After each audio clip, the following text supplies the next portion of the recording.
Hey guys! As you can tell from the zero sleevage going on here, it's very, very hot here in Ohio. And also, this is going to be the last week that you see me in these glasses. I'm getting new glasses on Thursday, which is very exciting, because there's a crack in my glasses. This week is the week where I come out of the closet of being a ridiculously huge Iron Man fangirl. Like, you know how in Iron Man 2 there's all those girls who are canning and dancing around and they have the spangly outfits and the fake arc reactors and all?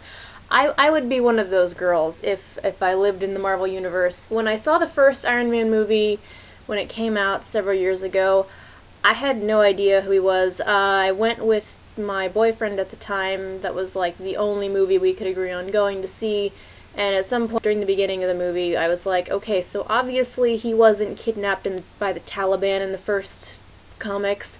So who kidnapped him the first time? He was like, the Nazis, like every single comic book origin stories. So I came from knowing absolutely nothing to, yeah, I know a lot about Iron Man, way more than I probably should, but, you know, I have a thing for sarcastic genius assholes. I'm sorry. Now we know so much about my psychology. Most people in the world have seen the Avengers movie by now. I'm sure there are maybe like 12 people who have not seen the Avengers. There's some, I hate this ship name.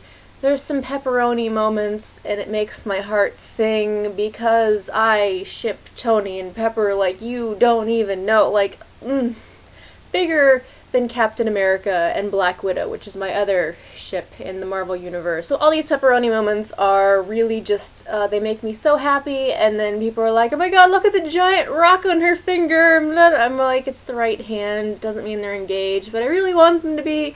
And then people start going in, well, in Iron Man 3, they're gonna break up, because in the original comics, she marries Happy, and I'm just like, no. The Iron Man movies are more based on the Invincible Iron Man comic book arc, news, series, however you want to define it. Yes, Pepper did marry Happy Hogan, but it was a really long time ago, and then they divorced, and he died, and whatnot. But he, like, dies during the Civil War arc, and, you know, there's so much, he's just gone.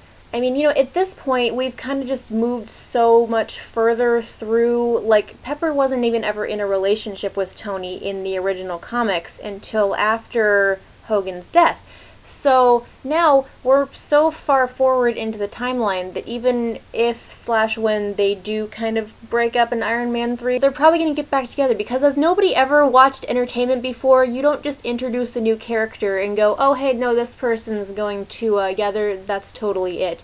That doesn't happen without there being some kind of huge backlash. I mean, at this point, really what we should be doing is setting Pepper up to have the magnet put in her chest, and so she gets to become Rescue and become more badass than she already is. I mean, it's already pretty much established in comic book time that way into the future, she and Tony have gotten married and had children and grandchildren. Their endgame. I promise their endgame.